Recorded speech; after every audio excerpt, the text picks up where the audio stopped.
lea ua tafatu se unga o lo o tau sai au mai. Ma ua malu le fau i o tau fai wa manaia. Ua longo fo i le pua lilo lo o tau tafanua. Ma ua muto toto fo i lo suni ula. O lea ua tala fo i lawa o lau penga tala maa. Ua e fo lau fo i lo wa apipi. Ma ua e alo i lo fo e leifi. Ai o tele i utufia le vai ngangana o le tuia atua na ngalala ia i le tamaita i o le ala taua. Ai o tele i asaina fo i le vai faao so mana o le tuifi ai. E mua ona o ufitia o lutao e pei o le fale o po mao. O te faatu lou i pa i atau e o Samoa. E amata mai lava i le tai sama o le tui manua se ia pa ia le tai ula. Na tata i tua o fatu toa la i o puava. E whaingata pa ia sau tua fafafa o Samoa. Ai o tele i taia ina au. O maunga loa matatala le taafi tua lua. Lea na i foai lea so le ainga sasa umani. E mua ona o taia le tafa i toa e peyo le upu i le ava na i utu malama na i amoa. Walongo ua solo lo wa male malua fa. Walongo la fo ia so le lei male munga la. Ai wato manu mai langi. Ona o le tali uta male tau fi umai a le atua soifua. Ai panga fo i lea. Le mafuta ngai sa mawhanawhana male tuanga ne pele i le loto male angama. Ta lofa ua ngau le poutu toa sa whaalangolango i aile nei ainga. Ua nuti le kate, ma ua lele le pepe sa tūlima. Ua mate le sami, ua li le a au. Ua malua li i le taavili o vai tafe i lunga o atu maunga. Ua langona le leo i rama, i le tangi whaanoanoa atu i atunu o i mamao. Ina ua tu ua le malo e le alo le mali e toa taula papa. O le whaasisina, o le niu tūtasi a atua. Lau a fionga le ota le urua i ali i pāsui le atinganga, whaolo whaiva tapunu urua atua. Tulou nā lo maali e toa. Tulou nā le tau fio le ota. Tulou nā le uso ali. Tulou nā le mosu na whalewha i ai le ota. Tulou nā e iao ma uso ali. Tulou nā oe sa le utongi poe. Tulou na oe le fale aunga ma le lima matua o fale upolu. Tulou na suafa. Tulou na molio o le to o le fua ma le ainga sa molio o. Tulou na oe le va au fonoti o le malu o la longa fua ma maunga. Tulou na le ailawa. Tulou na le afio ainga i tolu. Ala tai le mamalu ya lua atua o le aito tangata. O le mamalu lava lea i le whalitolu wātua malona ngā utala. Whaapea le mamalu ia te oe le si ufanua. Susu le tapa au whaasisina, le tama ainga. Susu le ainga sa mali e toa. Susu papali i male ati papali i. Susu le usuali i. Susu le alo le mali e toa. Susu toa. O le mamalu lava lea i le matua i a mango. Alala tai oe le lua si ufanua. Tulona tuato matolo waa masale murianga. Tulona la ua fionga le ala itafea. Tulona le ainga sa amitua na i e susuai le sava inaea. Afifio ali i o vai pae. Tulona sa la ulu masuafa. Fatoa fe male nu ufaingata. E ua maali li utoa. Ua maoma wai a upenga o le taua. Watu ua le malo i si o tuanga ne pele. O le ti a kono le ekalesia e whakasa i sala i lua savai. I le tae au le aso saa iwa o mati. Ma ua mapu atu i a au le atua mai whaingata o ngase sa whianga ia i le soifua matua. Whaafitai tele i le atua. I le tele o ngā luenga le lei sa whaia mo le tātou ainga. Ai mai se o lau tautua i le ngaruenga le atua. Aluia oe tua ngane pele. Le ota le urua ia li itaponu ulu atua. Ai o muli atu. Tafi malala o malanga. Maua sauno foanga i le malo le atua. alofa anga e le mavae, ai o ainu i linga noa taua mai le litia, le tapa au faasina ia tole afua ma le whanau i sini au se talia.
Lea ua tawhatu se unga o lo o tau sai au mai.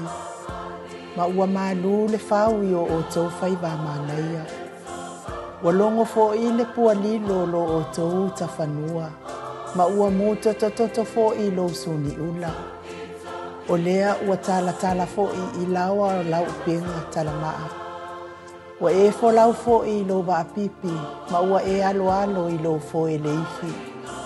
Ai o tele i utufia le vai ngangana o le tui atua na ngālala i aile tamaita i o le ala taua. Ai o tele i asa ina fo i le vai whaau so mana o le tui fi ai. E mua ona o fitia o lutao e pei o le whale o pō mao. O te whaatu lou i pa i a tau e o Samoa. E a mata mai lava i le tai samasama o le tui manua se ia pā ia le tai ula. Na tata i tua o whatu toa la i o puava. E whainga tāpa ia sau toa whawhawha o Samoa. Ai o tele i taia ina au. O maunga loa, matatala le taafi, tua lua. Lea na i foa i le aso le ainga sasa umani. E mua ona o taia le tapa i toa e peyo le upu i le ava na i utu malama na i amoa. Walongo ua solo lo wa male malua fa. Walongo la fo ia so le lei male munga la. Ai wato manu mai langi. Ona o le taliuta male tau fiofi umai a le atua soifua. Ai pangafo i lea. Le mafuta ngai sa mawhanawhana male tuanga ne pele i le loto male angama. Talofa ua ngau le poutu toa sa whaalangolango i aile ne i ainga. Ua nuti le kate, ma ua lele le pepe sa tūlima. Ua mate le sami, ua li le a au. Ua malua li i le taavili o vai tafe i lunga o atu maunga. Ua langona le leo i rama, i le tangi whaanoanoa atu i atunu o i mamau. Ina ua tu ua le malo e le alo le mali e toa taula papa. O le whaasisina, o le niu tūtasi a atua. Laua fionga le ota le urua i ali i pāsui le atinganga, whaolo whaiva tapunu urua atua. Tulou nā lo mali e toa.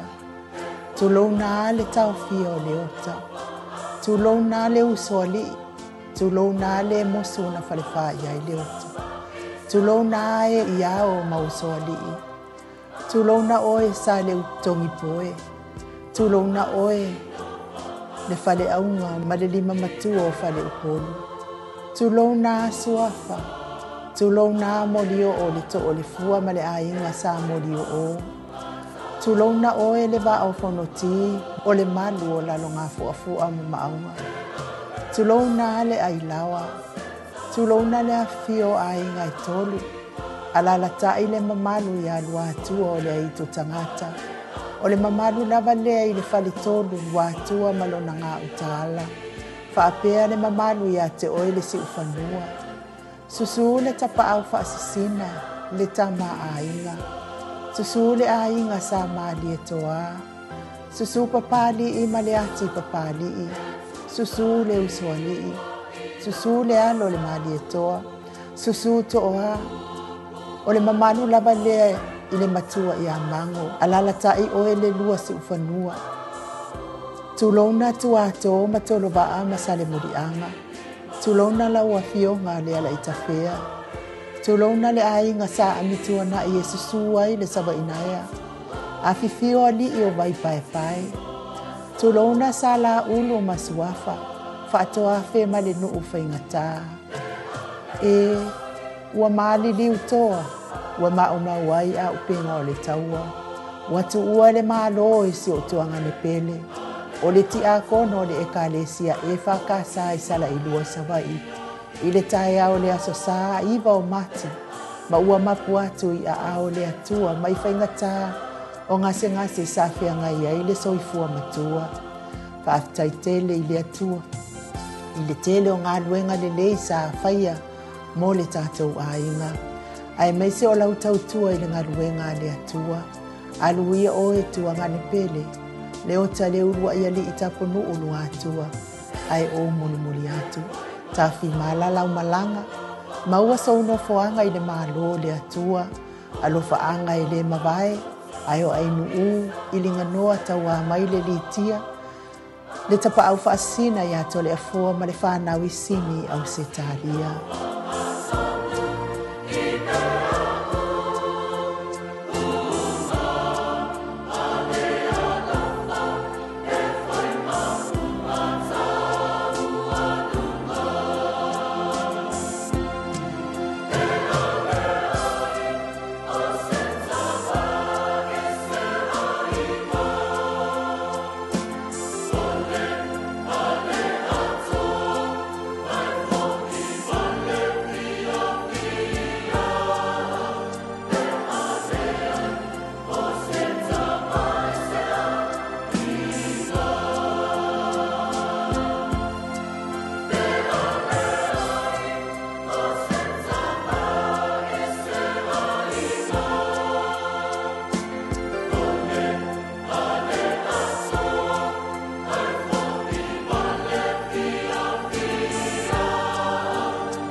Mo peana o whātulau le whiolanganga pa ia le tātou mawhitanga le nei tai au ma tangofia tamam tina mātua lewa tātou au lia melasu malbalu ma sina tolu lua afe lua sifunu ma le 5.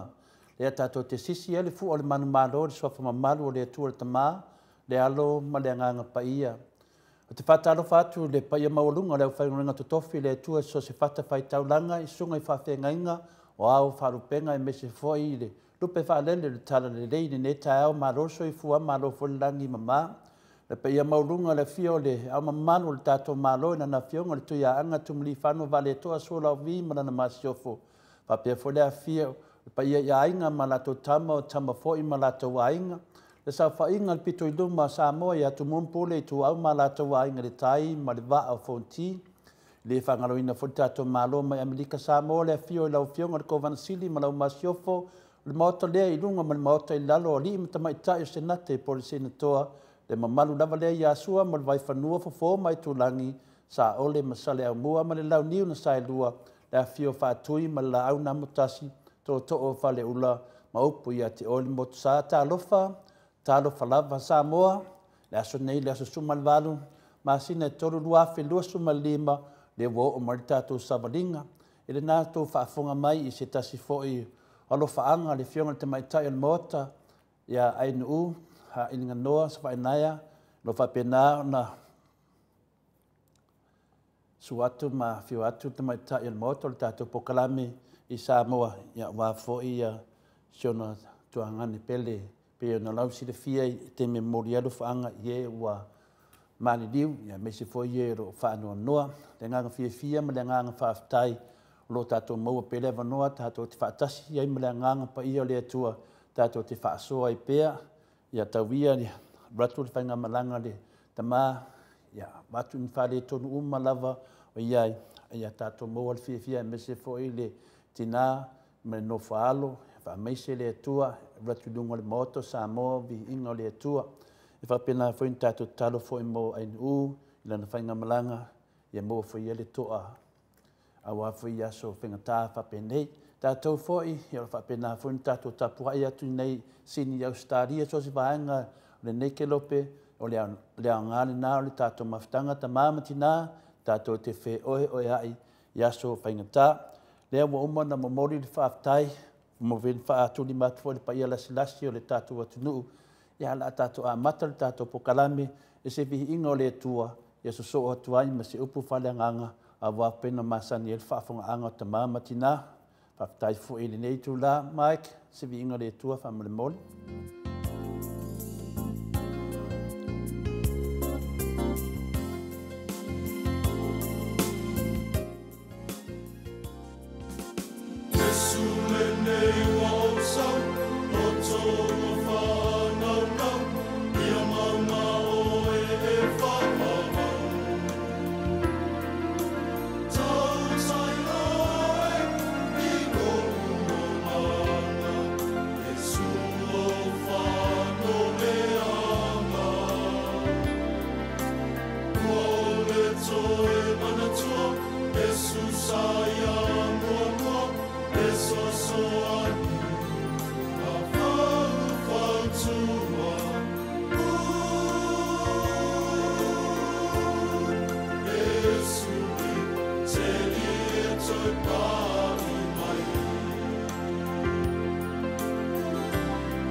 Tala i talamoni ya Yesu le pai pese mai de ekarisia kakoliko i lungo le maunga tamaita i le maunga na lea le pai pese a parisi mai tatou i sa mole ekarisia kakoliko i lungo i lalo vaya ale pese mua le sa tatou whaafonga i le vi ingo le tua mai le pai pese a le ekarisia kakoliko foi mai i tau fusi e le mamau ai a pai pese i e lua ya nei foi vai pese o te le foi se lato sao o vi ingo le tua i lungo o penga te whailangi ya ba lava de whamalosia i tatou i le tu whadanganga ya ni la tae matango fie i tama matina matua me se fo tatou pokalame le maru whadanganga pe ya masani ai ya le tu lava tatou pokalame ona se pokalame silin taua i tatou maftanga o se upu ma le fionga pa ia le tua le o te toe whaawhiroa i le fio le nganga pa ia nei tae au le malefua mai le soifua maua ma le langi maina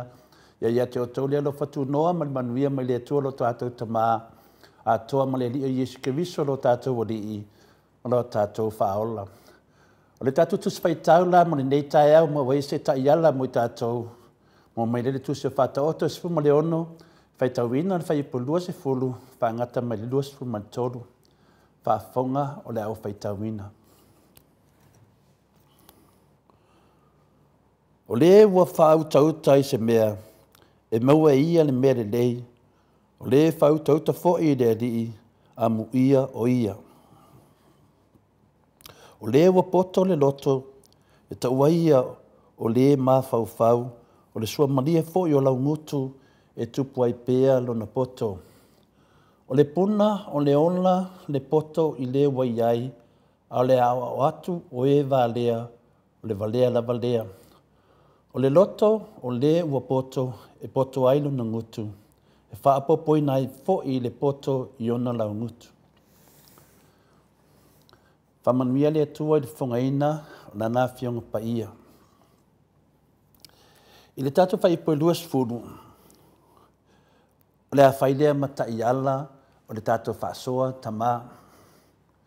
E me whaina whaupuina whaapea, o le wa whaalongo i le upo le atua, ma le poto, e maua e ia le lei, e manu ia ai o ia. E whawhaingo fia ia i tātou, o na tātou mateina, le nganga o le tātou whaasoa le nei tai au, ia le tātou tuswhaitau le nā po le taiala nā mo i tātou, o le wa whaalongo i le upo le atua, ma le poto, e maua e ia le lei, e manu ia foi o ia. Tātou taranoa nei tai au, i le upu lea o le fia. O le fia, o se filifilinga e te whaia ma le poto. Peia le tātou tuswhaitau ni nei tai au. O le fia, o se filifilinga e te whaia ma le poto. E moni lava lea manatu. Ia e pule oe po le hapo i sau fina ngalo po sau manatu. Ai moni le lei lea manatu. E tofu ai tātou ma le tari. Ai a tātou olo le fionga pa ia le atua. E su e mai ei se isi tali. E whanofo file e mua i tātou ta māma tina. E luani manatu e te mawai le fia. E luani manatu e te mawai le fia. Tātou te whaasoa ai. Mua. Ua tātou sa loto mai le tūlanga tau whaafia tāudi. Tasi nā manatu e te maua le fia. Ina ua tātou sa loto mai tūlanga tau whaafia tāudi. Lua, a o whaafia tāudi o se fia puu mai papau foi. Lona winga o se fia foi na ole pe finai pia foi ese atu. Pe o le puao, i le vaveao, i le vebela o le la. E whapena la le tūlanga le tātou te whaasoa. Nai manatu ia i le fia. Mua o le fia sa o loto mai neu tātou sau mai whawhi tāudi.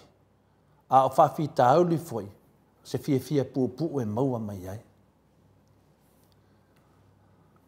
A tu atu la i le loto le tātou whaasoa po se manatu, o lona winga o se fia e te maua mai i le vainga mai whafo. A o tonu o lae tumu i le ngā lala i le mo o i le fia i loa ina. Nonga winga o leo o tātou taranoa i le fia atu, fōringa vaia. A o tonu le loto i le o maua se fia. Whawhaingo fia i la, pe se tala whaataitai. A e fsiri atu i se tangata, wā mai oe. Wā mai lau whiong, wā mai lau sunga. E sau le tali, o rea lawa manuia whaaftai. Pian tātou māsani mai, wā mai ori toina, nea manuia whaaftai, wā mai ori tina, nea soro nea manuia whaaftai.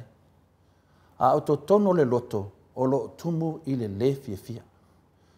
Peila se vainga le nā, tala whaataitai le nā, e fōringa mai o lo le leil tūlanga i whafo, a o tonu o lo whale tonu.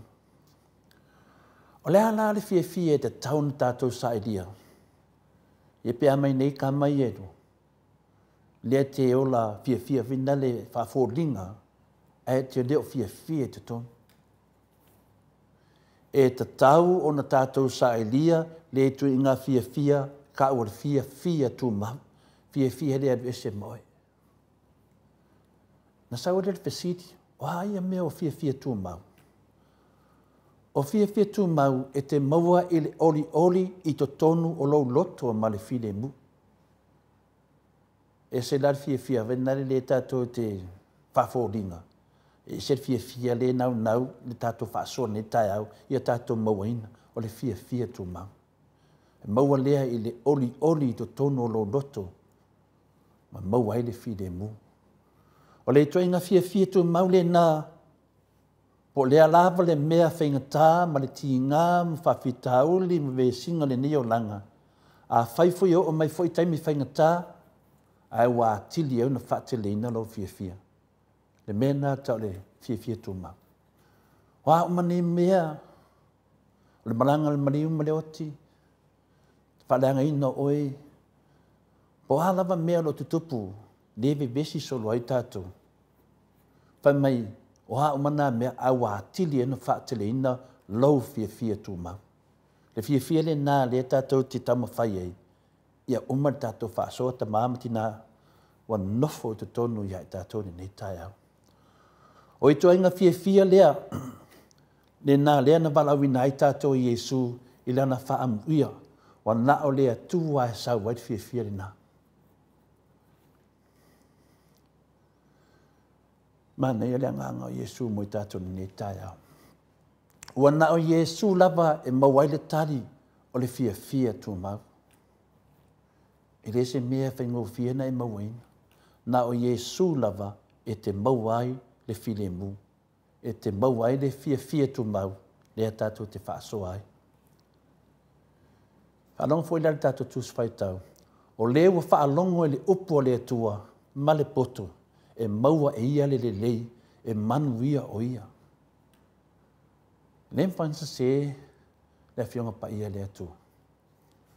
E a mai e le pine, whaamauina ai le tātou whaasoa, ma tātou malolosi ai, ma tātou wolai, ma tātou tutu mau ai, i le fia tu mau. O lewa whaalongo e le upo le atua, ma le poto, e maua e ia le lei.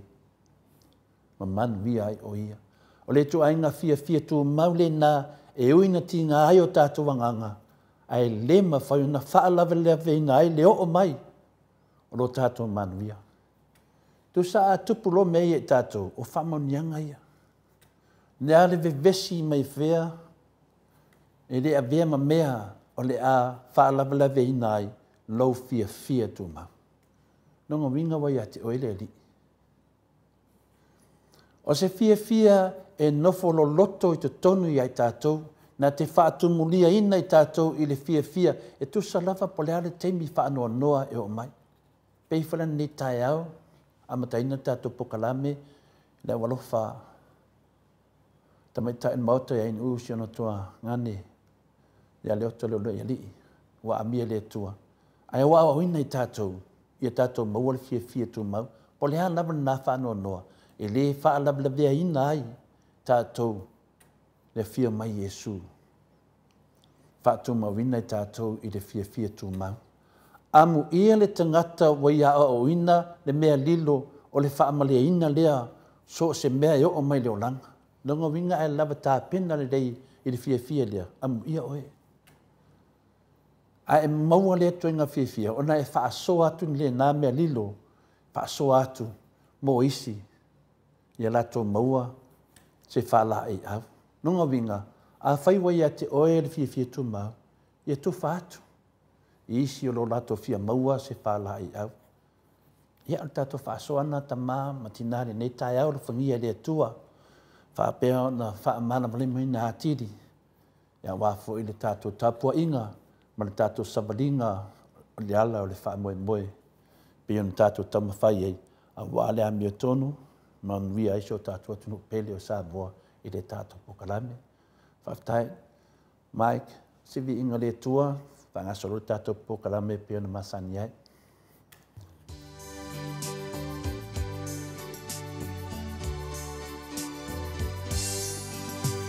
Sing them over again to me, wonderful words of life. Let me more of their beauty see. Wonderful words of life, words of life and beauty, teach me faith and duty, beautiful words, wonderful words, wonderful words of life, beautiful words, wonderful words, wonderful words of life.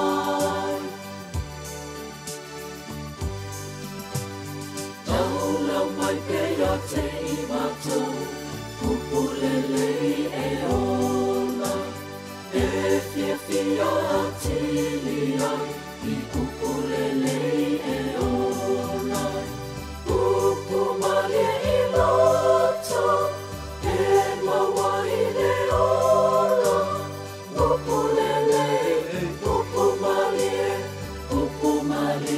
e ona, upulele. Upumalie e ona.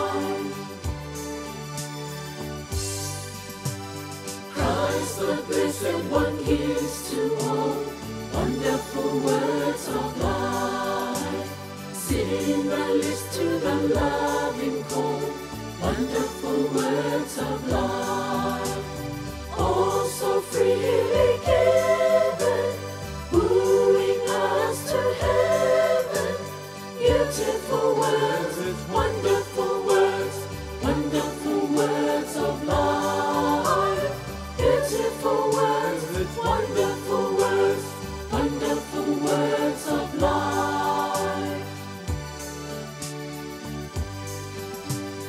Jesu le o whaali mai, upulelei e ona. Ia whanongo I mato I ai, I upulelei e ona. Jesu ia e alofa, pa'aunga mai pea. Upulelei, upumalie, upumalie e ona. Upulelei, upumalie, upumalie e ona.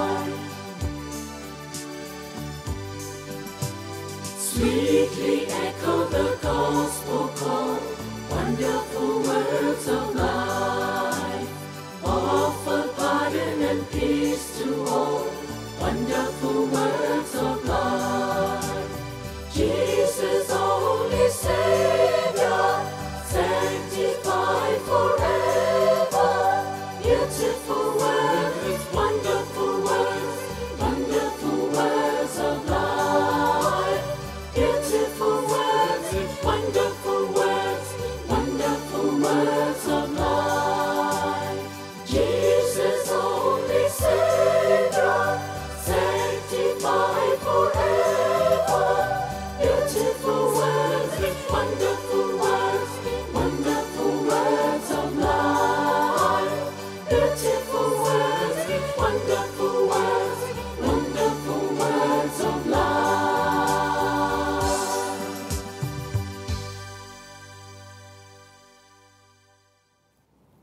Ia le inga nā le tua mai le whaipese o le resina o while mu le o taua nei mai le whaipese ka koriko Rudy Hill I nei sini au se tāria. Ia le nā pese ia o le upu le lei pio na iei tātou whasoa le nei tai au. Ia tātou whasoa ma le poto. Nei tai au ta mā ma tina e le o mose tātou whasota inga ma le whiunga le atatanoa te sā. Pei o le aso nei e whapitoa e whulpoka lame ma ufisia vanua e talatala mai e le whiunga le atatanoa te sā. Le a fo iwa tu ua le tātou pokalame le tamaitai al maota le sunga ia in u no tūlanga whalawalawe le maalofia pia na tō whaafonga ai.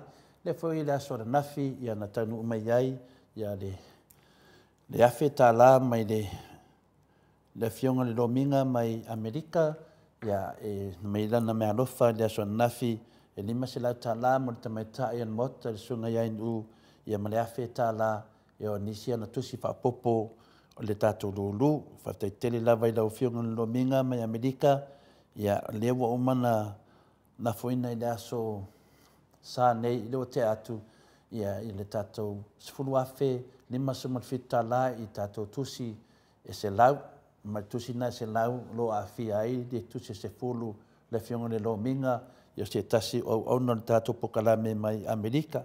Ia wa vea lava ia le sunga ia le lominga, ia whai masui o tele o tātou I Amerika wai, e tele lava o te mi pia o tātou nei au se tāria ma whainale ma New Zealand. Tonu wha ia e whātupu manatu.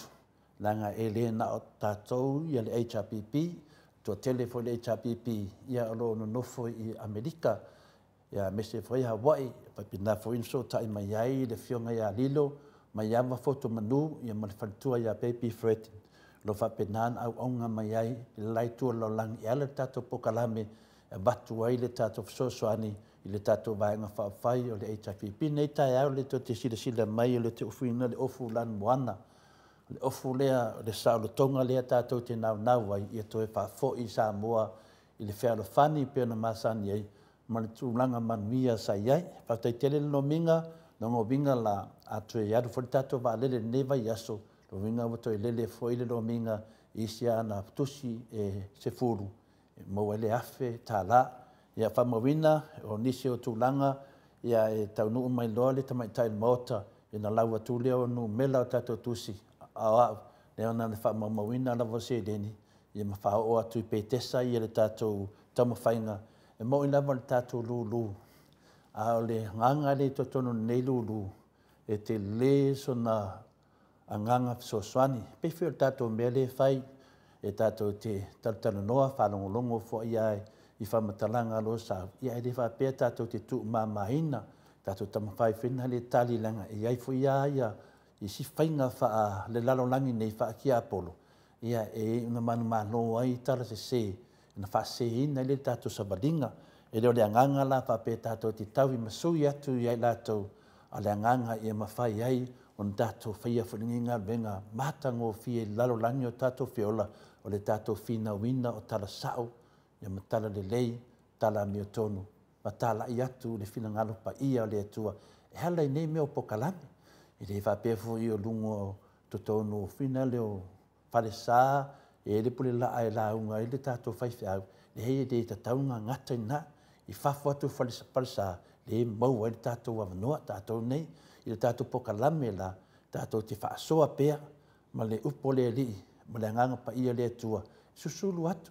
E faitalia ti Apollo po ani ana amu po ani ana faitionga o ni ana nyon manatu tali tonu lava mo mana ta pena le tua o le telefo ti Apollo ta mamatina ta ile po e si le fia ina ala lo e telefo o man ka pe Yesu ta pe Yesu le si ki Apollo na no so mai lunga ka pe ai sia le ai si le sila tu fo fonga le li I mea lo tutupu la fo si le sila tu le fa au o tangata, e mese fo I tangata e tau o tangata o le tua. E la elo le leia Yesu na mea. Ia I tātou la ia le whaofuina o tātou le nganga o le ola pe I tātou te talanoa ai. O le tātou pokalame la, e watu ai pe whautuanga, e watu ai pe le upo le li. E whaitalia le tangata. E ese le talanoa I mea wa umana whaatunanga ina. Ese le talanoa I mea o lo tutupu mai. O tātou la, e te talanoa pea I mea lo tutupu mai. Tātou te le tala noa I mea na o se ata mai whaataitai. Ai tātou tala noa I mea lo tupu mai. O le mea lei nei, wani o tātou whewhewhe. E le tau I tātou e tangata la, e le tau I tātou e le au whai porkiki. E tau I tātou le atua. Ai whao ngā e le ameo tono le atua tātou te sawa vali ai. E ka lea e sere ti Apollo. Ai toi whaafo isi o tātou watu no. Pe la le ngangana le tātou whaasore nei tai au. Ia, o le maua le atata noa te sa. O le whaatasi mai wholita mai ta il maota pia na mai e tātou mtaupu. Ia la tātou whaasoa lava tātou I le mea o ele tātou mālosi. Whaatasi e malanganga o Yesu le nei tai au. Ia o le mtaupu la na o fuafua e tātou te tatano nei tai au. Ta tala mai tō whaale, ta māmatina. I le tūlanga le nei wa mawhatia le tātou ta mai tai pāre mia. Ia le sunga I le. Ia Naomi po le afionga ia fia me Naomi mtaafa ia o no vai nei tai au te tasi foi fafisilanga o lava ia tu I fafo o ia I fai mai ia la to manatu I le tu langa I lo tupu mai le tatu tamai tai palemia ono le mea lava fafita au li lava lea sa ngafa foi male fionga te silia Dr. Tule Epa le temi foi na oso fai foi le filia Dr. Tule Epa ma wae foi na teimi I le tala whaasolo pito mau pea na whamatalanga I le tauma whainga o ti Apollo le tauma whainga o tangata ia ua whaaupenga ina I satani e ta lepe le tātou malo e ta lepe le whaarofani o Samoa e ta lepe le file mua le tua I te tono le tātou atinu ne ana na o lava le fionga le Taitei City a tātou wawa ai nei le fionga ia Dr. Tule Epa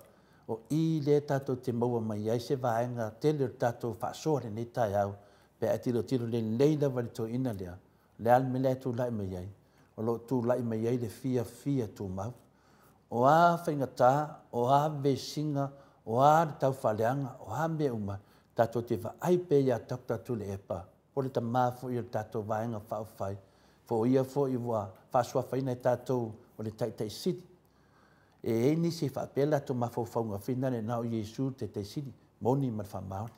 A le whaafonga mai Yesu. A le tato te talanoa mai Yesu. ale mai Yesu mafau ngai whamatala atu. E tau atu ai le ti Apolo, e le sili na ia, e sili Yesu. O mea umalawa le whai e tangata le lei e sili, o le whaatusa na o Yesu. O mea nā lena whai me Yesu, i o e tala i atu lo tala le lei. Mea nā le whai tātou. A whai nā e te whaia mea le whai Yesu, lea wa e whaia le whina ngalo pa ia le atua. Longa winga la, i te leo mea sa tā pena me nei taita i le whiunga ia Dr. Tule Epa. O ni mea e manui ai le tātou atunu. E manui ai Samoa. Manui ai Kalesia. E manui ai Ainga. Manui ai Nu. Manui ai tu malo. Ai sili ai o na manui ai tangata e fia o i le atua. Tangata e fia o le langi. Tangata e fia o le ola e whaavavau. Au taita. Lea a whaasoa mai fo'i e lana whiunga i le Dr. Tule Epa i le sa. E a mai ale mau mo i tātou. E whaasoa mai le anganga o Yesu i e tātou. Lea tātou te waai e tu le te leo tātou tai. E lea se se whaasoa. Aisia, e lua mea lai iai. E le o maua le fia tu mau. Na e fia mai fo inale le waai ngai whafo a o to tonu. E le o fia. O le atu le loto. E wai nei le whiunga le te sidi. O i lea mai lea o onga leo te tamu whai e whamatala ia tātou. E wa ai pe iei lau na fia tu mau. I lea lea, o leo no sai. O lea lea, o le whaapale pale. O lea lea, o le tautua tunu. O lea lea, e watu le fisosoani a fia mele te mai tai pale mia. E mai lana tu alalo, e le whaapeo te naina nei mea. Le tele au te mea te unai e tu ai pe a vai fisida le tātou maftanga i le whiunga le te sidi. E ia le tali nai na te mai e teau. E lua tali masani na mai le whiunga ia Dr. Tule Epa pe a matatana noa. O lesi tali mua tatia mai. A lesi tali ia ono sa. O tali ai e masani wha amoe mai hau pe a fisiri ia tato ono sa. Ia tatia mai tō whatu tuanga. Ono lea na te sila fia le de vela ma le a asa ma le fia o le atunu. A le teimi e tala mai le whiunga te sili le wanoare na wā kili ana ve vesi le tunu. Le al me le tato wa ai le teimi nei. O le tai sili, o le tai le lei, o le tai alofa. A tangoa o ia mai lo whamisnonga mai le teimi na a mata mai ai le tato whainga malo le awhi i vaslau o na sumalua le lua i pale mia ia mata afa. Fia me. Lea ono na alo ia tameta ia Naomi po le whiunga fo ia fia mele wa sua whai. O le roi pale mia na tātou, a le roi pale mia tātou le tū tau tamaitai. O fia me le iei temi nei. A tātou wa ai le te tātou taitai, o le mara losi e tū mau. Tū mau le fia tū mau po o le alawa le ngasu. Se whasol solo mai ale, se o mai foli mai temi o tū pua, tam se efi ma temi o tō filau, me se temi o le whiunga le alo li ia wa ai. Tātou wa ai tātou taitai. Lea la wo o malo le whiunga ia Dr. Tule Epa i lona teimi, lua se furu ma le tolu tausanga, o ia maua pele nei whaamanianga. O le taita inga o le tātou watunu.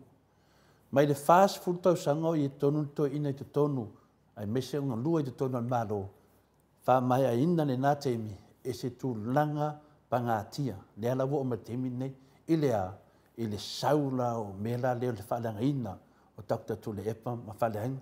E le wa apea e le insi se o le vang whaupai le chapipi, e le ai ia sesi e sao, na o le atua lava sao. E le ai lava sesi e ame o tonu na o le atua, ai o le fia o le atua, pe ava ai mai, wa e whaia se mea, ona wha apea mai le o le atua vai lei, mea la te fia o mea sao. Lunga winga la teimi lava tātou te whaia le tātou whamisnonga, tātou wawa aido lai lea, to e fo ila le fesili pio na amata ai le tātou pokalame ma tātou whaasoa tama, matina, ia fia me. Le an mero wa tupu ma te mai tai palemia. Wa matua i whaaleanga ina lava ia tātou palemia. Ao hai le whaaleanga ina ia tātou palemia. O tangata nei na lato whaaleanga inga ia Dr. Tule Epa. Lea fo iwa lato whaaleanga inga le te mai tai palemia. O le ala le ese singa o mea ia lua, i le teimi o Dr. Tule Epa, ma le teimi o le tamaitai palemia. e lua se fulu tolu tausanga ua avea le tatou tamā i le taʻitaʻisili e mataʻitaʻi po le palemia lea sa tatou vaai i le tele o le faitio le tele o mea na avatu e faatiigā atu ai tagata ala mea tatou vaai ua atili ina manuia le atunuu ua atili ina alunuga le atunuu ua atili ai na tutupu mai mea lelei mo Samoa ua atili ina siitia le tulaga maualuga o Samoa e ui lava na veese tatou i le tulaga faamanuiaga faina leo atunuu e maulalo selegi a sa tuu a tatou luga aua atili ina manuia ona lea o le fiafia tumau lena tatou talanoa ai o le tagata uana ia mateina o le faamanuia le atua le faamanuia lea a Iesu po lana faamuia foi le tagata faapenei na o le atua e maua ai a tatou vavaai la le tutau taʻitaʻi lea la tatou te iloa ai e ai le sesega le tāua mene o taʻitaʻi le tāua mene o le faavae le tāua mene o le savaliga i le arasaʻu lea la tatou vavaai le taimi nei e lē maua se tatou manuia i le taufaaleaga e lē maua se tatou manuia i le mea loo tupu nei le ua faaleaga le tamaitaʻi palemia ua oo lava le tamaliaga le tamaitaʻi palemia ua oo ai le faaleaga a le fesili la Samoa o ai lē faia lea mea o ai lē faia lea mea ua te iloa tagata uma lava ita ma le fiafia pe tautala atu tatou pokalame faapenei o le tagata na le tupu o le faalavilavi e le o iai sona alofa e le o iai sona agaga fiafia e faapena na tufa atu ia manuia ai sina o peia le tala na fai soo lava pe o fai atu fai ia fina ia Mother Teresa mai sa fesili atu ai le tagata i le netina le mea le te fesoasoaini le tele o tagata le te faia nei le asou lo le asou manatu lea le mea ua e faia nei mea o fesili mana na taofaʻi ia e Mother Teresa lana tali ae tago e togi se maa i le vai e galugalu pe la po o le maa pe laititi le maa sa boa te togiga i totonu e galugalu lea le feʻau na e taʻu mai ai o lea lava se mea e te faia lea silafia i le atua logoviga o augaluega uma le fai o lou molimau lenā e fai mauoso pe a oo mai le valaau o le atua tatou uma ala e agava'a lenā e tasi ana mea tatou te seni ai o le ola e faavavau ma le afi e faavavau e te vavaai lai mea ia po o fea le tasi lea e le mawhaina avea uma mea lua e tasi lava e tusa pe te wha mai te talitonu pe te le talitonu e tasi ana mea te filifili ai o le afi e faavavau ma le ola e faavavau le atonu ala le tatou te galului ai a faifai te lē toʻaga i te alufina le a le te toʻaga e faamatala mea saʻo le te toʻaga e talaʻi atu le talalelei a Iesu ma talaʻi atu le amiotonu o le ala amiotonu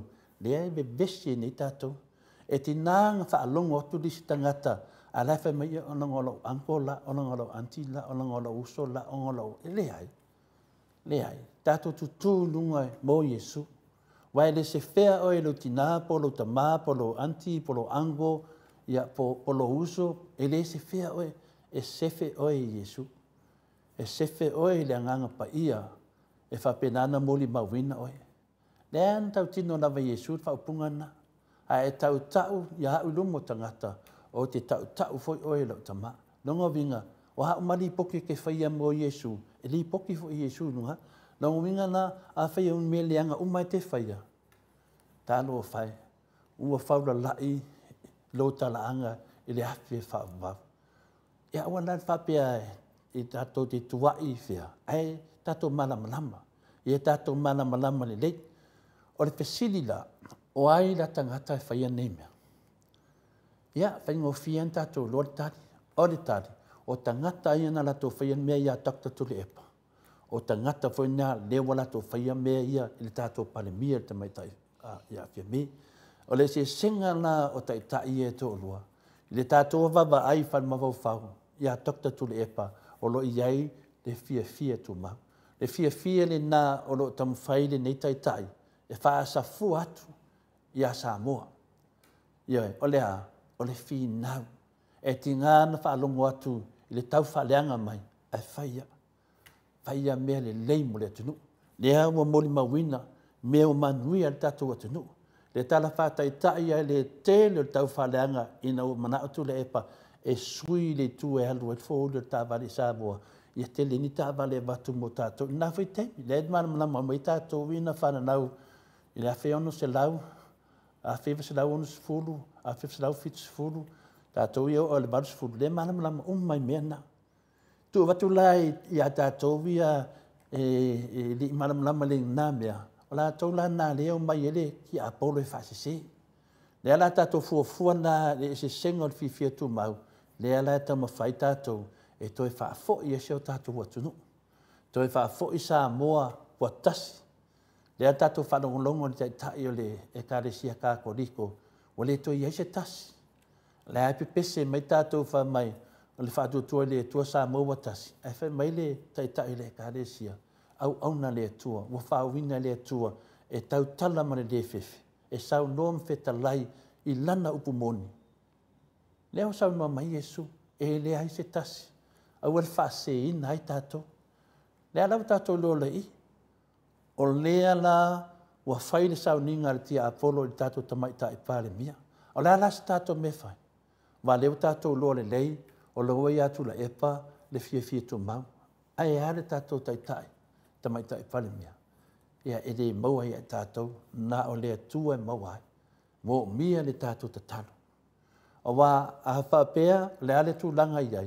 Ia tala fia o lea wā ngā i tamaita i whale mea. Ia watu tangata nei. O ai tangata nei. O ai la tangata nei. Tangata nei na lato whale ina le whionga ni teite si lea takta tu le epa. Lea mō o le teimi a fia me. Lai loa le leia tamaita i whale mea. I la tau ni. E le wha tau waa le mea na whai atu tamaita i pale mia i le sunga i ala uni. E alu e tali o morianga. E ato waa ai e sa mua le mewa tupu mai. E tasi le tangata na whai ai le whato nunga tamaita i pale mia. E alu e tali o morianga. E le tangata le tasi. Le awa sa sao mai ai le wha leanga ino le tamaita i pale mia. Ona lea. Ona le ese o taritonunga. Le ese o mau mama i vaenga leo te tarano ai. Vaenga le whai mai o Samoa watasi. A le ai lo whai mai taita i le kāresia kā koriko. I leo i toi ai se tasi. O le ai fi ai ngai. Le alai mafu ai na watu le fesili nei tai au. Po le asa tato mea e whai le mea lewa tupu mai. Le talawhewhia i e te au. Whai mai a le whatatanuanga ma le whionga le hero leo sa. O lea wa manai loa whanongolongo. Ia leo sa nunga le newspaper le observer. Ia wa whai morianga. Wa nga i atu se tasi o tamai tai i Samoa. Ia ma se tasi foi o uso whasalau. Ko ne foi ia tō wha finale o lo ia whaia whasalaunga. Ia nga i atu ai. E mai lai su e mta upu lea tātou te tala no ai. O le mea la tātou e tauna whai le teimi nei. O le tātou tatalo le tua ia maua pēr te maita e pāle mia lona ono sai. Ma fua ia le tua ia te ia le fia tu mau. Wa le mea wa tupu nei le teimi nei, le wa tātou wawa ai ai. I le mea lo tupu, i le whainga mālono i e te maita e pāle mia teimi nei. Nā toa se furu lima la tō sui. Se furu walu tātou, le whionga te siri ma tātou ia le HRPP. Ia e lua se furu i le sunga e la uli ma la tō ia tau o le fast, o la tau ia le, te li ropo i o la tau fia mele, e le swafa lea, ai o la tau lava e tasi. Mera lewa tupu te minei, e leo iai se whainga malo, e mauinga ninu mera lusu fitu, e anga wa ai le tatou te minei, e la whi sa o i tamaitai mia sisi tu, e leo maua le numela, la whi sa o tatou, la whi sa o la uli sisi tu, paula le me maua ai le amio tonu, o le ngā lua whatasi, lea la mga lue whaatasi tātou, so soani tamaita ai pāne mia teimi nei, ia mawhautua ina, toi fōi tuan mamaru lea tunu, lea la ngata i tātou whaasoa, al mea lawa tupu, wa whaaleanga ina tamaita ai pāne mia, wo o New Zealand whaaleanga ina, wo o so se tua lau langi e ei uma malo tau malo, pena le petania tau pulenga le maro tele petani, wo o il whaaleanga anga tamaita ai pāne mia, sa tupu mena i lea whionga te silia tu le epa, lea le mena whai to ina lea.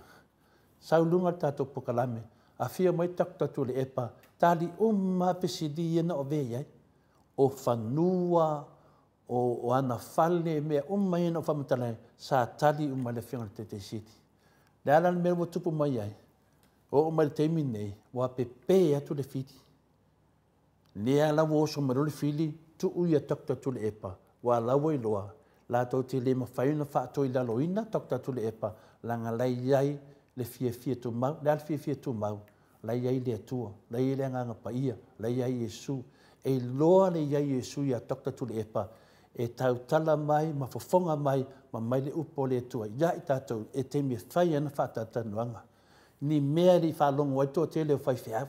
Wai tō te leo whaiwhiau i nei. Ini i o te leo whinele le lato tamu whainga i le tala whaasolo pito le kare sia i tuatu. A le whamatala le whionga te te siti. A o ia le ali i pale mia le tato tunu talu wai. Tato wawa aila le se senga mai ta maa matina mene nā teimi. Ia, e le se sina mawhawhawina o le tala ale o mai. Whai mai, tole. O le makua ma mawhari o kai siriri le whionga pa ia le atua. Ai a whai atu i a tokta tu le epa, a whai mai a ia i le ai. E whamatala me ia a wafusi upu whalanganga. O i te loa i le tai o lo i ai le atua, le tai o lo i ai Yesu, le tai e ta mawa ainga i whalanganga, ta mawa ainga i upo Yesu, upo le tātou li whaola. Ala mea ua whare tonu. Le ala ua tātou wa ai te maita i pale mia, nā le whā lawa tau sanga lana taita inga a leo malepe. Wa saranau kasi. E o e lana waenga wa te te e ia te aisia. E leo mawaina mea alofa le atua lea. Lea na wha uina ai le whionga te sili a takta tu le epa. Ai whanongo le lei ai tai nei. E matua ma pewa lalo whaiva e tautala le tū whadanganga. Ai a tautala whale tū whadanganga o le tū e whaangā mei eile whaangā mei eile le li o satani. Ile a, ile o ole, ile pepelo, ile whaalata, ile whaatosina pepelo. Me ia le tātou ilo ele se senga. Ai nofo lama mai tai ia, mai mali tai sunga ia lauri. Mai uma tai nei. E matua vai sini ma le whionga te sili a takta tu le epa. Po o tau uma ia whaasara lau, po o tau ia whamatala ina, mena, leo, neu whamatala e tole fua, mai whamatala e tole fua ia so uma. E vai sini. A tō vai nei sini le mamau ian me te aru e whare le siainga.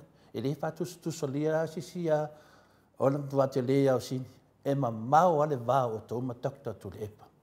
I le ale. Le ala tato wawa ai, le ua pine, le ua tau whaaleanga ina fia me. Lea sa tau whaaleanga ina tu le epa, o lea me leu tō lai mai. Ia le tele lava le tau whaaleanga ina, o le telefona, o le ngai lunga o tamo whainga takta tu le epa, e susulu o to ele mana nama sa le mana mla mai. A o le lei o tamaitai ia fia me, ua maua ele wanoa, e a baku ale wahanga lea. E tau na o mani tangata, e o e whaingi lato le songa i kaunga malala. Tau na o e hao ina, ima to e fuata ina, o lato mafau fau, o le vevesi le nā, o le wa ngai mai e tai o e ka le si e te tonu. Manino le lesa noanga le fionga ia mosu nyono mosese. To u le tapua i se se. Tātou umma ia whanongolongo, to u le tapua i se se, o la mena e tau mai ai, la mai ai, na leva ai ai mata. Ia, mena lea i tātou a ngai luma. O lewa lata le whainga pālota. O tātou lava e toi le lei ai Samoa. E le mwhaina le lei Samoa e le lei ai tātou. O e le whasa, o e lea po le HPP, le e to le fua. Tātou e le lei ai Samoa. A sao le tātou whilwhilinga. Ma ai le taitai. O le taitai e manui ai le tātou atunu. A ta tala le tō whāre taitai. Manuia Samoa. Leo tātou wa ai le tō whāma mao le whiunga le te sili a takta tu le epa. Wa tātou wa ai i mea lava. Le harisi mea. Wana ngata loto leanga nati le loenga. O le tangata wa ai filifili e tia apolo. A lea tātou wa ai o tātou i a misi tangata le mu ana mawhau o le ftua ho o mai i mea tau wha portiki. Leo tātou wa ai. Le tō whāta tala tu le epa ma le lufu ma le tōru tau sanga vea impa le mia. Le nasi i tia i tātou. Lea ho o mai tātou i whawhoi nei Australia, ma New Zealand, ma Amerika. A lea wutu whaia ngā mawhauwhanga tau taliaina ni taitai, tātou te loa le maua i se tātou manuia. Leo tātou vai, nā le whātau sanga na taitai mai tātou e fia me, whaatasi e malauri, malepe. Wale ngata le malepe ar vang whauwhai, ai malepe ma tātou atunu. Mōli mawina tala nei i taitai o e kalesia. Aisea, e o te tono e kalesia o malepe lepe. E o ai si whai whiau o lato talo e whamalaia tu le epa. Nā la se vai a tātou ia tangata sa moa. E o ai whai whiau. Ioe, wa whai a inga ti a pono. E tau mai ai matua ki a poloa atoa nā maftanga e ni hatu ngā whai whiau. So se mea lawa. O i, e su ina i tātou. Leo wa umana whamasino sa moa. A le la whamasino le atua. O le whamasino le atua, whamatala atu. A maini tō mau. Le lau tātou vaai, wa umana whaleanga tu le epa. O tu le epa le tātou loa mai le amtanga. E o man nā te mi, o man te mi nei e fio, ma e vaai lona whale. Na whai ai te mi e vaai whale o isi tai o tātou atunu. Sole. Le tātou loa, le si whale o le si mista, le tātou whaalongo atu. Ia, le loa le telefon mena, a le vaai ai, ma tātou vaai ai, i winga o mea.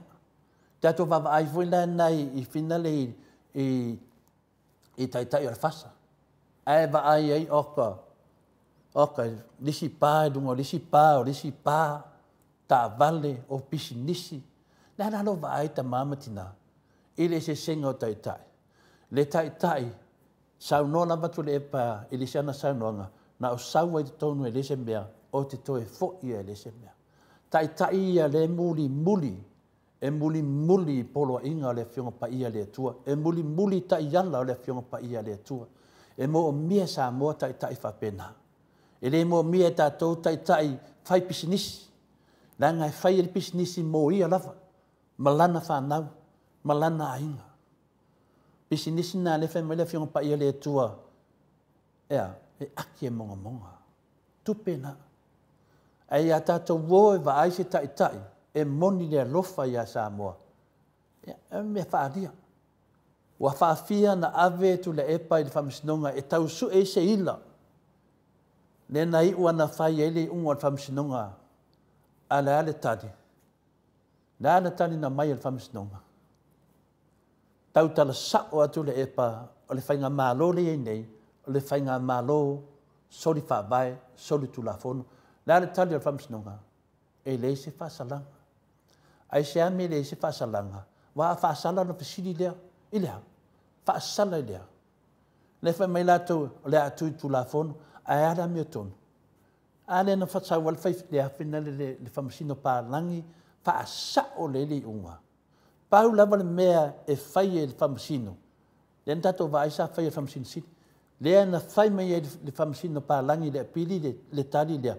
Na o le tilo a, mwhai no whape atu, lau a whianga le whamasino siti. Whai mai le whamasino pālangi.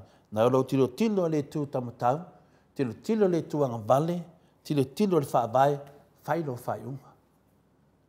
Lea lana nā le no tā ua le whamoe moe lea, langa o leo te loa lea whainga le whina ngalo pa ia le atua, wa whainga le nu o le atua, wa whainga Samoa, ono le unga le whamisinonga. Lea whi tātou tu viloa i, lau whai o tangata e taunu suia le whono Samoa, i lalo le whaavae e luasu marfitu. E na usu ale whono a le vaenga whai o le whas, luasu ma le ono, e le a tō anu mela. Lea ale me taunga le mena, o le soli whaavae. Lea lau tātou vaai le teimi nei.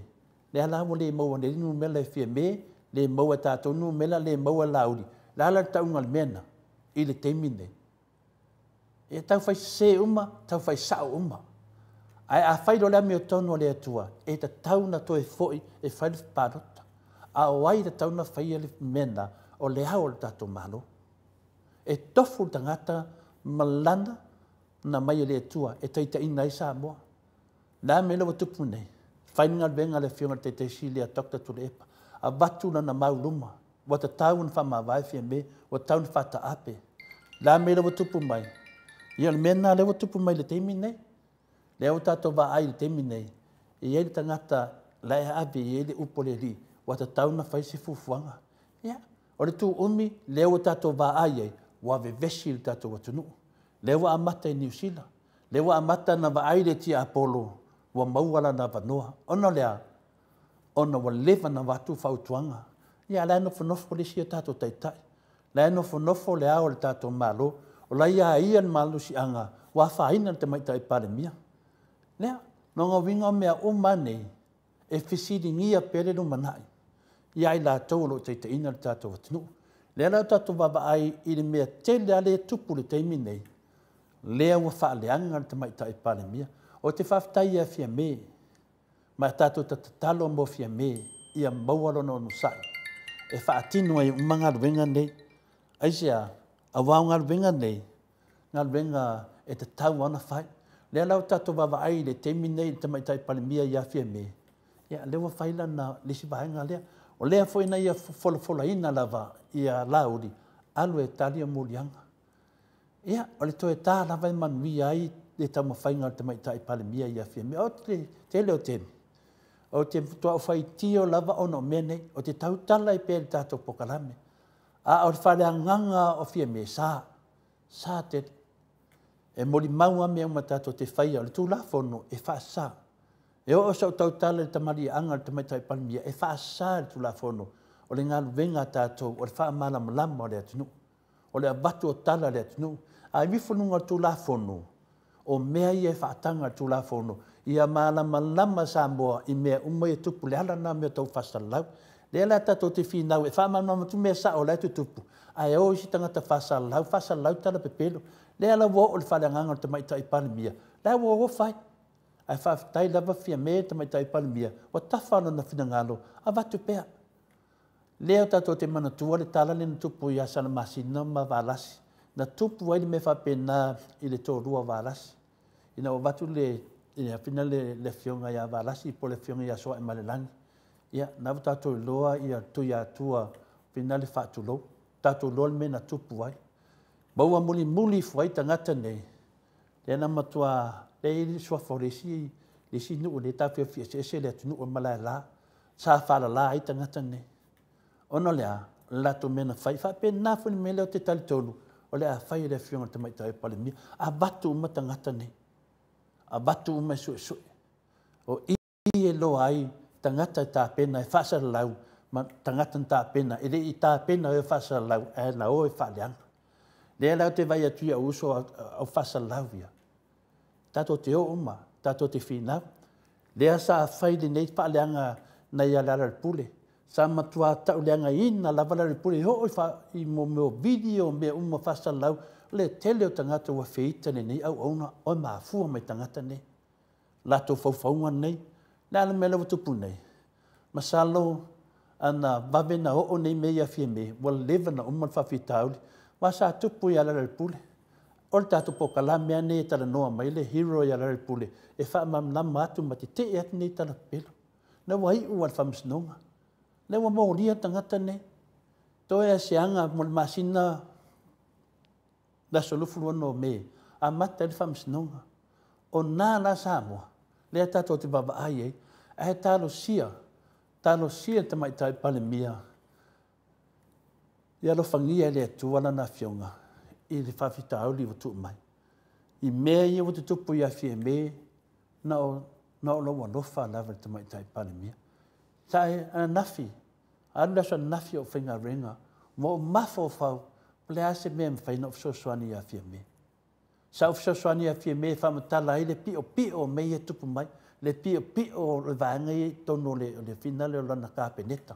Lea watwai e watali mai fia me. Lawa ave e la au le sue. Mea ia sa tātou whaitio ai.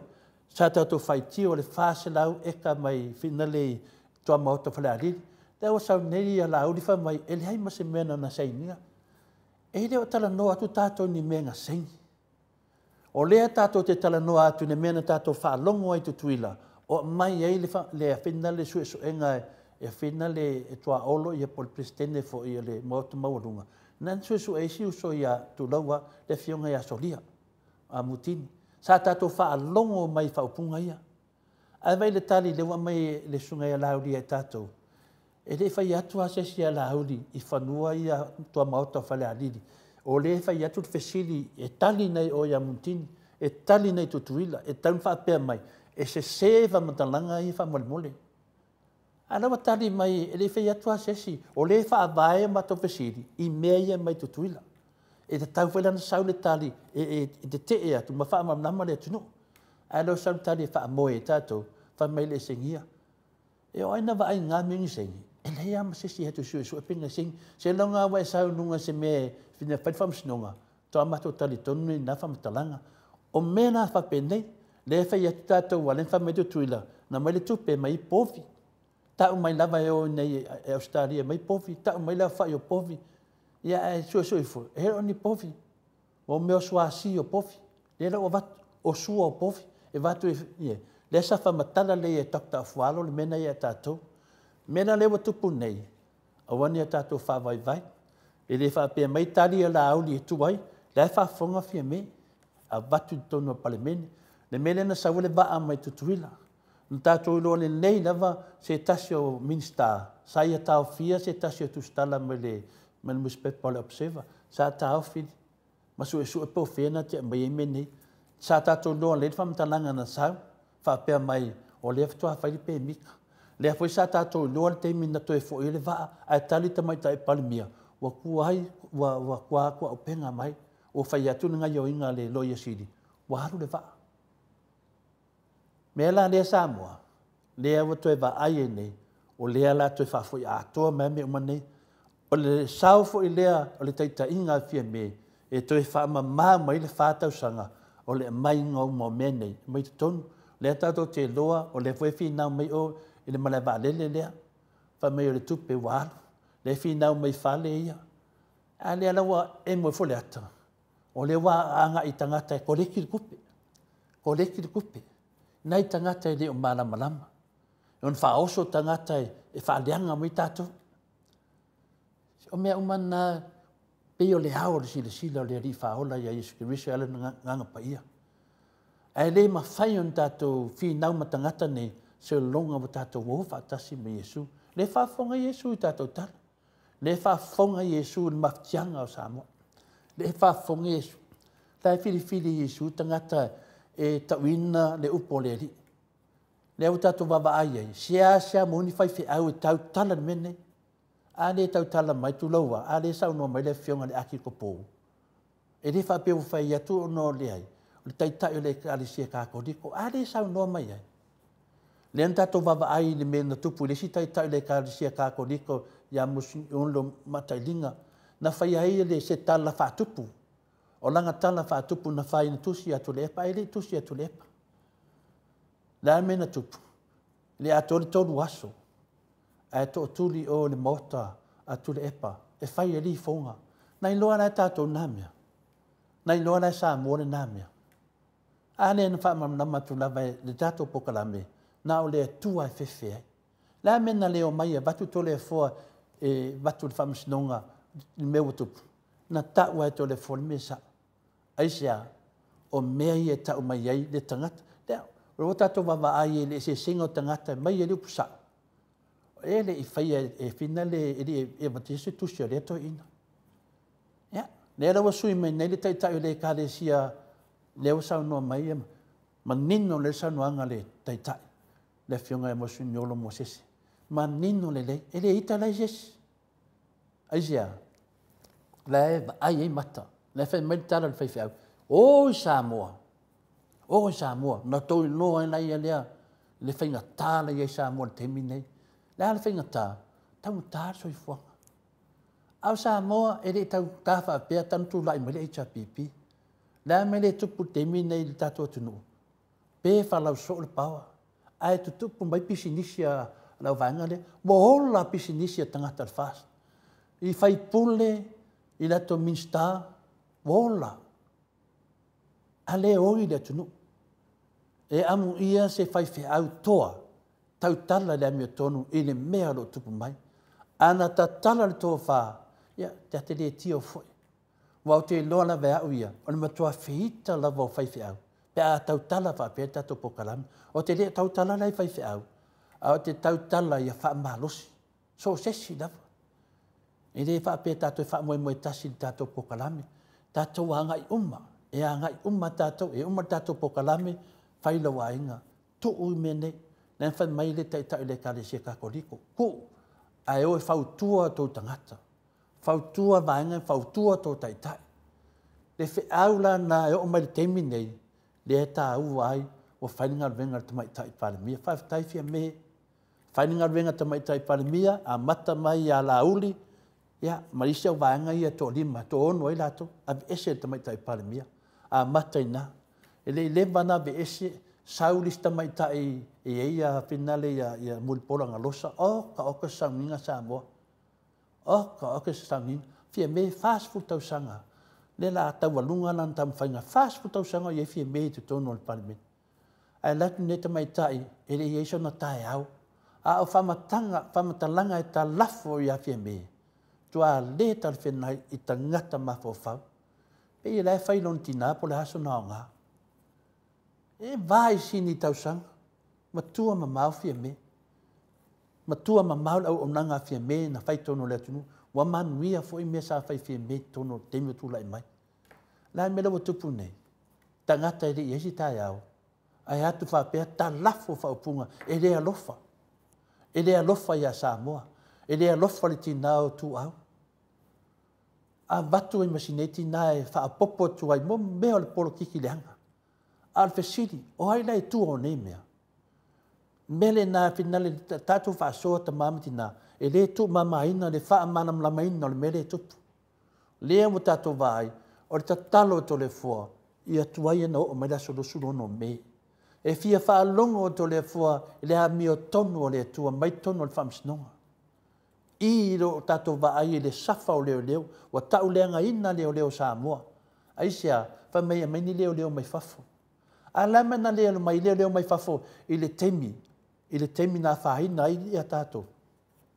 Lama na whainga o la tō a mai loni leo mai fafo. E ai se me tau mai ai, e meni leo mai fafo. E tau mai ai. Matua mala malama leo, i le pepelo tangata ne. Mela lea, ia au tau via tō te mana o mai leo mai fafo. Tātou no sa, tātou whatal taria lea solofu wono. Langa tō te leo mana o lea mio tono o lea tua. Leo tō te mana na o e tau su e se mea tō te sao ai, tau te le sao. Leo o whai atu tau te le sao. A whai o whapui isi uso a Samoa i le tūlanga le tasi. Lea me la tau le whapui e. A whapena whapui nisi uso i le whauwhaunga. E whasioti se tangata. Lea me la tau le whapui e. O le mea wa tu si e te tonu, e tangata o mana whapui mea whauwhaunga, leo tato wa ai, 5 tausanga, 1 tausanga, fitu, i le loa to le foe nei mea, e le lalo e whamale fitu tausanga, e whapui e tangata nei. A le nganga, ia solo atoa tangata nei. Aisia, o le to tongi le nā, le ti, ngā o le atunu. Mai mau si o tato atunu, e le moli mau mai i Samoa le teimi nei. E se le maa nei o Samoa. Pau wale mele e oti e kā kor ke minge. O le kaunga kā, ma le pē so o le paua. O le amea nanga pē so o le paua. Wale se tupe. Tu low lava. Wale se tupe. A le whai mai. Wale anga masini. Le amea wale anga i masini. Wale e whai se tape nanga e koe service e tata masini. Ma fuana le e se tape nanga e service tata masini. O le se tupi. Le la to me au to via to te fie fai tale tau whaleanga ai, ka kipi mai e whasi video, mai e whasi whape ngā umar ke me kipi e ko sa kangi kongu le afi e whawau. Le mele to te whaia pe to te a amu to te whaleanga, e whape nāre me kipi e ko sa kangi le afi e whawau. Whape ngā kou aka mar kou fie, le wa umar whai atu tala, po ai aka mo ai kangi muri. Leo tato wa ai le teimi nei, le tali e o tangata nei mai le amatanga le pai ainga le tato pokalame. Mai le amatanga ina utula i male fasi. Le kari e, ya, le ali me lau iai. Ale le walaka i konga malala tangata nei. Le ala mai e ia teimi nei, a mata, ka mawhai al ki apolo tangata umai papai atu ai. Leo tato wa ai le tato watunu. Whaase e me le mea, ai watu tupe le tunu, I le vaenga whai whasa la tuaru kongo le kalafu. Le a tāpena tātou. O tupe ia watu e tātou aru sao lava o e malama lama mai o tau nu mai o e alu tono o tustupe le vaenga whai. Mea uman tātou whai ma le whātau sanga. Ia, le o tātou tama whai pēr. Le la tātou wa ai le sa whai o lau whasa lau nei I le aso atoa. E nofo me le aso atoa e tau te tamama ti nama whaaleanga ia tule. E pa whaaleanga I whi matato pokalame, whaaleanga I whi matole fua. I aso uma aso uma. Alan me le whai tato. Tato ofinga renga mai whai tato maru whaaleanga, tato talanoa. Pautu e tato talo molo te whamangalo. Bole vanoa talanoa me le whionga te tesilia takta tule epa. O le hali pala ai aula me tato i ono sai. Pau alfa forwa fitauli o toi fo itua, toi whaiwhainga pārota. Aisia, toi tu umelewa noa rea tunu. E toi abatu vai tangata sao e whaia tato malo. Ia te awa ia, e lea ia sisi e toi pāroka e se whasa. Aisia, ua malama lea tunu. Pau ale mea na sasi e taluai. Ona sale e se poka la me wha malama I patu. Sa matua whaitasi la vai la uli ma le whasa me umanei. Le ala tato wa ai le safa o la hauri te minei. Ma losi ale tu. Fa alia I le mana o le tu le whainga pālota le nei. O lea, wa oi mai whaifea. Le teimi mua sa wha seina whaifea. Le teimi nei, a le wanga ngana mai whaifea. Le wa tu lai mai. E le no le taitai le kale sia kākoriko. Le wa amatana mai whaifea nunga tau tala le mea tonu. Aisea, le ma losi ai Yesu. Me la le whai atu ia le leidava. E umali fi naunga nei. Nā rore tangata e whaiona manua. A whate tali tauwi mai le tua. Tauwi mai le tua I tātou wainga. Te leo teimi o te nofo I le atu nuu nei. O te whesili la wāu I te leo teimi. O rāna mea hanga I lau mawhawhau sā mua. Nā mea umo te whaia te fia lava I mea I al tātou atu nuu. O le tali. Ono lea. Ono le tama whanau sā mua. Ia. Lea tātou te ngā lue. Whai lava e ialo teimi. A whai a loto finga te nofo I whafo, le lei, te nofo I Samoa, e whaupunga I whai mene, e pā loka aku ka ngā kai whafo. Moi ni whaupunga tau whaalata ma le pepelo. Le lato te ilo le lei, e mo musu e tātou te pā lota atu I whafo. A lai whai a tau an si mea e whaase e I tātou. Le au tātou wa ai me le whai nei. Ia, nei se to voi te talanoa mo whatu. Wa ai fo oi a oi. Tilo fo oi a oi. E mawhau whau le lei. Ma e te wawa ai. E uma le tau sanga, o lau ana mea, e ngaka I ngā. Aisia, e ngā le whaavalea o e resi tangata. O tātou I no nofo I whafo. O le mea nā le whai, e lau whai politikia, e ila auri. Nā o le whaavalea an me le whai. Le lato me le whai ai tātou le teimi nei, o le whaavalea o le atunu. I lunga o le si whaavalea. O le ala mea tātou te maua, le malo si anga. Nā o le atua lava. E ala lea.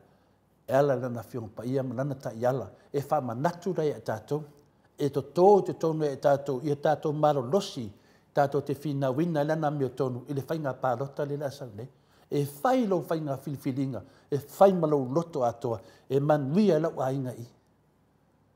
E au tātou loa. E le ea masese e manuia le vanga whai al whasa. Le au tātou wawa ai le te minei. E sui umai o. E laki pe a sausia se sui lea sui.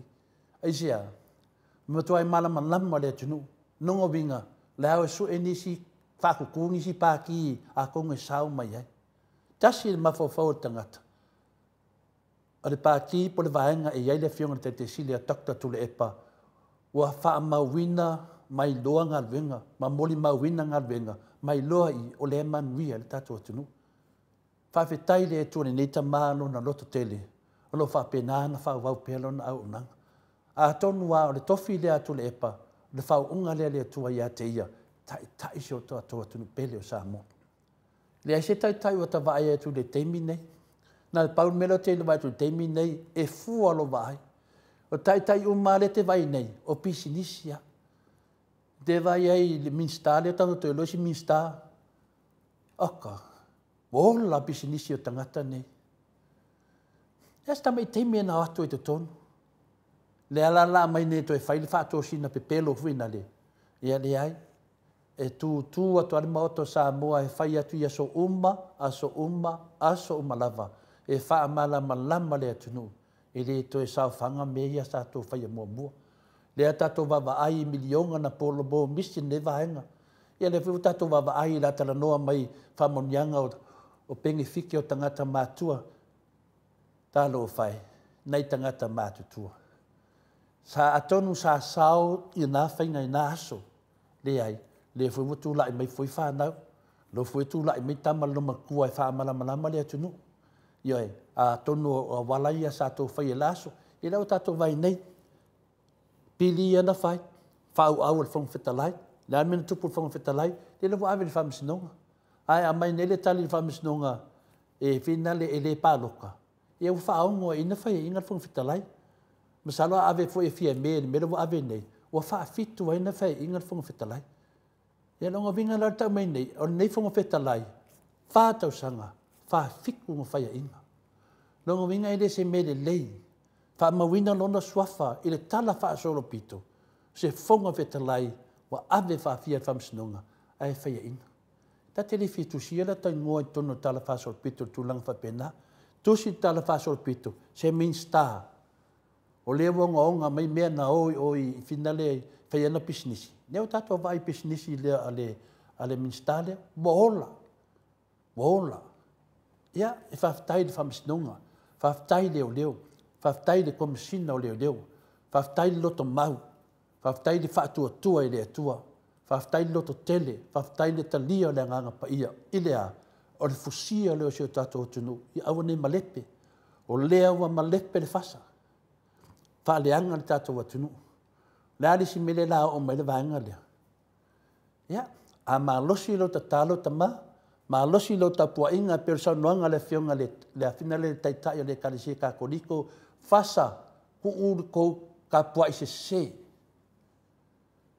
la le puna tamai na ole tua e tapua iai e o to wo vi le fasa vi nei tangata tala pepelo mai e nunga falsa upun tala mo sino ku me mena ai lo la tangata nei fa vinga tu le on tato va ai na fai mo signolo ala pati de tala na le ana se mai tato ala menai na alu fai na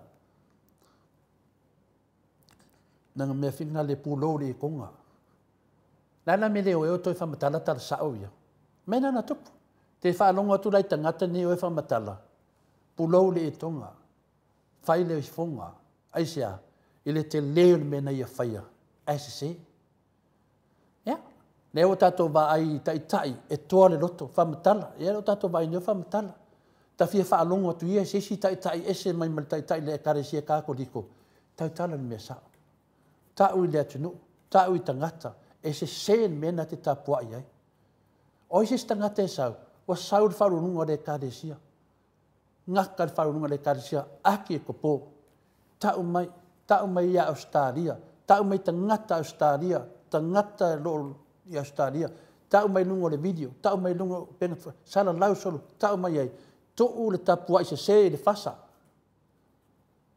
yo tapua ile tu le ala tato va ai e le tu la fo ina tato ta mama tina e ma losia le mana le tu e tato fina pe fa wa tato pokala me mo le so taiao le tu la ya e mo moli to alfa tai tele la ma lo lo sai e fa alia i lo langolang e fa alia i lo lofa loto tele te lobo to tangata matutua to i loa a se to le fo ko ki nga to te mana nao ya tato manu malo ya Yesu Kristo ale manu malo i se me le o tato va ai yo so mutu fa fine marolosi po to le fo tol pulo to le fo ya to tol pulo el moto sa mo tol pulo ai nu fa tai fo ai nu tasi lava le tina tato pokalami por tau sala tato pokalami por tamai tai on mot ia e malosi lona finau fa pena la tato fa tai lava ia finale uso tala vou tato maftanga uso tala vou tato pokalami uso tala vou le HPP fa tai fo ie lo feira tu singa fa tai fo I finale ia piwiva e mise fo ile lo le lo ia ia pita mea ia pole fion fea mak feo fa tai tele lava o tau sao ta hua ia, o tustu singa, whaftai mai tangata o lo tustu se fi nau le mio tonu. A tonu e mato te leo loa ina tau suafa, a lai si la fia le atua tangata malana. Tato fi nau whatasi, e ese a wana na mai le atua, tato te fi nau wina ila na mio tonu. Ia, whamangalo le si lesi, whamalosi foi le si lesi. Leo tato te ai I fake pages o le fast malato o la pi malato toa, a le wakalau I whalpipui. Leo tato ai fo ringa o tangata neta o la pi, maha lola wal whaiva. Tato te lef so tai, ai ia te mi, e se lea o ngā o le tō tamu whainga, ia te whaitau, ma o mafo whau. E whaimele profesa afualo, tinana o le fia whaitau lava, aisea, ia te tau lava na e loa po wheo i elfina ngalo le atunu. Ia te o tō malava lo lango ina le HRPP, o tustu singa, whamanuia le tua ia te o tō. Ia, nisi pe teimi, ia, tato onu sai, a fui tala whaimai lai tū mala tustu singa, a lewa ta laure. Te leo whalonga wa lau se o tātou whapipui, a lewa ta lau e whaifamisinonga. Lea whaiwa ame fie me, a vele tangi lisia di whasa lau, lea malato vaenga, e a watu malava I Samoa. Pe a whaia e o to le maa losi o te maitai. Ia fie me, te loa nisi o tauto te le fie pe au tana noa ia fie me, e on sai, fie me o tātou palemia. E ui leman tātou whaitia o tātou palemia, e le whātau sanga talu ai, e le avema mea le ave ese ai, le tātou anganga, o tangata na whaia le atua. Ia tātou onu sai, tātou tūpe whaapea, ia po mai, ia liu lisa la whaupe na whamai Jesu, ta māmati nā, ia le talana to le fōuso mtu whaafine, manui ane yaso, o mawhitemi adu e tole fo whinga renga, ia tātou te mafuta fo I laso tai au whamarurua te foi, ai fo se tala uau. Le tau ta mari fo le whafunga anga o tupu mai e le atunu, ai mese fo I sunga I whaafengainga, I le tō wawai mea mu ale au auna. Ia au se leo e watu e la nganga o Jesu, ia tau laman tātou fia whaatasi ai. Ia tala atu le ma le whaaralo, a whauina tātou pokalame le soafa mamalu, ta mā, le halo, ma le nganga pa ia, manuia ni yaso ta mā, ma tina Mike, si vi inga e whai ua le tātou maftanga ni yaso whaftai te le rafa.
Satani